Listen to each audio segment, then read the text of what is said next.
un annonceur qui exploite beaucoup la vidéo et ça va justement être le sujet de notre deuxième prix des Mobile Creativity Awards, Creativity et vidéo. Alors, qui sont les lauréats pour le prix bronze? Le gagnant est Augury le prix bronze, c'est Augury pour la campagne BNP Paribas avec le format thumbnail. Bravo, bravo Augury. Le prix Silver est attribué à Sublime pour une campagne Nestlé. Bravo Sublime, bravo Martin.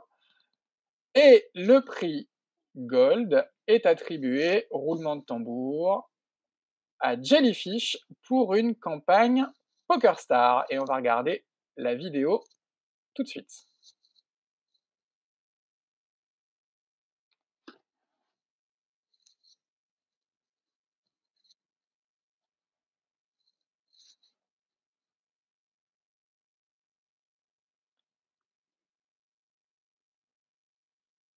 I'm in PokerStar.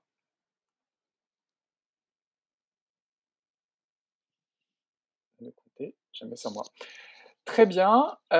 Et on va parler de cette campagne avec Sophie et Camille. Bonjour. Bonjour. Bonjour, merci à tous. Bravo, bravo pour ce prix. Alors, un mot, un commentaire? Oui, alors déjà un petit mot par rapport au client qui n'a malheureusement pas pu être présent aujourd'hui, mais il est très heureux de recevoir ce trophée qui vient récompenser à son sens une collaboration étroite sur le volet créatif et stratégique. Et je voulais Expliquez-nous, c'était quoi son Oui. contexte? C'était quoi sa problématique d'annonceur? Alors, il y a deux problématiques importantes à avoir en tête. Donc, tout d'abord, comme vous le savez tous, on était dans un contexte pandémique global, mais qui a eu un impact conséquent sur les activités de poker en ligne, qui ont vu leur utilisation exploser en 2020. Et aussi, comme vous le savez, il y a beaucoup d'acteurs sur ce marché, donc la concurrence est féroce et un des vrais enjeux pour PokerStars, c'est de réussir à affirmer son identité de marque et de se démarquer. Et le deuxième enjeu, c'est qu'on était là dans un rebranding de marque, donc dans une période clé pour cet annonceur.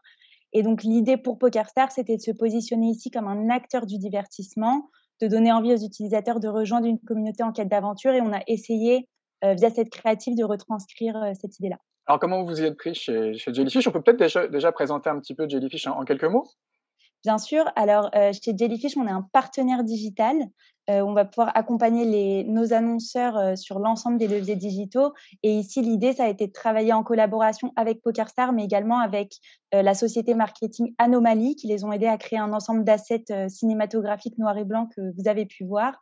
Et l'idée pour nous, ça a été de reprendre ces assets pour essayer d'en optimiser l'impact, de combiner tous ces éléments vidéo et display pour créer un format le plus original et interactif possible. Camille, peut-être nous dire un mot sur ces assets qu'il a fallu adapter au mobile. Ça a été quoi les difficultés? Oui, tout à fait. Alors, merci, ça fait vraiment plaisir en tout cas de voir cette créative affichée comme ça avec le client en plus PokerStars, parce que c'est un gros client chez nous. On travaille vraiment beaucoup avec lui sur cette partie créative justement. Alors effectivement, on a fait face à plusieurs challenges sur la partie créative. Comme le disait Sophie, le client avait déjà des assets en fait qui étaient euh, produits avec l'agence Anomaly. Euh, et on a dû travailler aussi un objectif d'awareness sur mobile. Comme on le voyait tout à l'heure, effectivement, travailler l'attention aujourd'hui, enfin l'awareness sur mobile, c'est un vrai challenge puisqu'on a des mobinautes qui scrollent plus vite, qui font pas forcément attention au contenu Ce qu'ils ont sous les yeux. marathon avec le pouce, là, dont parlait Marc tout à Exactement, l'heure. avec les 8 kilomètres de scroll.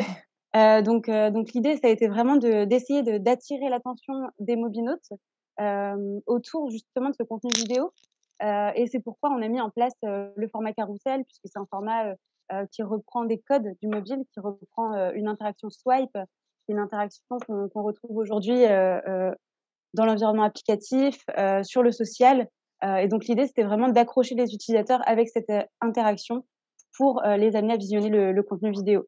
Et concrètement, vous avez dû retravailler, je sais pas, le cadrage des vidéos, zoomer dans les vidéos, faire toute une nouvelle narration, un petit peu comme les stories qui sont très populaires sur les réseaux sociaux. C'était ça un peu la philosophie?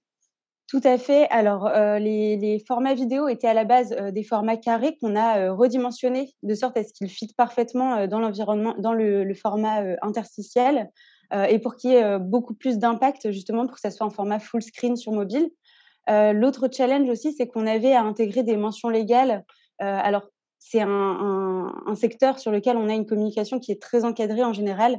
Et donc, on a intégré ces mentions légales. L'idée, c'était de pouvoir intégrer un contenu aussi juridique, mais sans casser l'expérience utilisateur.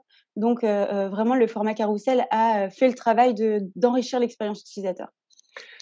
Très bien, on peut parler peut-être des performances de la campagne quand on adopte le swipe, lorsqu'on respecte l'expérience utilisateur, on booste l'engagement? Bien Tout sûr, à fait. je peux partager avec vous quelques chiffres. Cette campagne a été couronnée de succès. Donc, le principal objectif, déjà évidemment, c'était les reach. On a réussi à atteindre plus de 1,5 million d'utilisateurs uniques. Après, notre idée, c'était vraiment de diffuser sur des contextes qualitatifs et en lien avec la cible. Et ensuite, pour rejoindre donc cette idée de swipe qui a su générer de l'engagement auprès des utilisateurs, ça a été un véritable succès en termes de mémorisation. On a pu conduire une étude post-campagne où nous avons exposé une partie des utilisateurs à des bannières ONG et on a pu noter un lift de plus de 67% sur la question d'ad recall. D'accord, donc de très bonnes performances et on imagine que cet annonceur PokerStars va continuer à investir, sur le mobile avec peut-être demain des campagnes, nativement mobile first? Exactement, c'est un annonceur qui de toute façon est très tourné mobile où, la plupart des conversions aujourd'hui sont générées sur mobile. Donc on essaye, d'aller de plus en plus, vers ce device. Aujourd'hui, on a, je dirais 70 de nos investissements sur mobile, par rapport au desktop. Et Camille, ça vous sauriez faire des campagnes mobile first filmées directement pour cet écran? Totalement, c'est quelque chose qu'on propose aussi. Alors, on a des outils chez nous pour recadrer en fait les vidéos, de sorte à ce qu'elles fuitent, comme je le disais, en full screen. On utilise une technologie qui a un algorithme en fait qui va analyser les moments de la vidéo, de sorte à ce qu'ils apparaissent vraiment à ce que ça verticalise la vidéo. Alors, on ne parle pas de recadrage simple, on parle vraiment d'un algo qui va analyser les passages les plus intéressants pour les faire apparaître au centre de l'écran lorsqu'on va verticaliser. Très bien. En tout cas, bravo une fois de plus, hein, Sophie et Camille, pour ce prix Gold vidéo des Mobile Creativity Awards 2021. Merci beaucoup. Merci. Merci à toutes les deux.